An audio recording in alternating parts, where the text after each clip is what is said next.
Ladies and gentleman, আজকে আবারও আইছি আমরা খালের মধ্যে হরগা তুলতে। আজকে দেখবা কতটুকু খালি টেংরা মাছ পাইমু, টেংরা।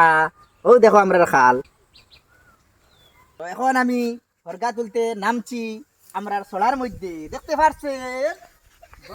এবার নামছি, বাই।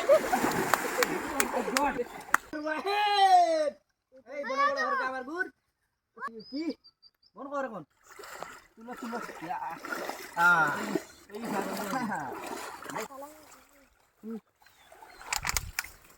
ওই আসে আসে আসে না ওই ওই দেখ দেখ ওই এখন ওটা দেখা এই তো বাবা দিবা বাবা দিবা ওই দেখা মাছ রে ওই দেখ এই দেখো দেখি বড় বড় টেংরা দেখাই তোমরা তো কল স্যার রে ওই দেখো ক্যামেরা উঠেন নি হ্যাঁ ওই দেখো তো টেংরা দেখেন বন্ধুরা দেখাস না ওই দেখো বড় টেংরা দেখা ওই দেখো আগলা তাই দেখা হ্যাঁ ওর ভাই গেছর কেমন পারা গেছুন সারা গাছ গেছুন গিয়া রে বা কি লাগেলা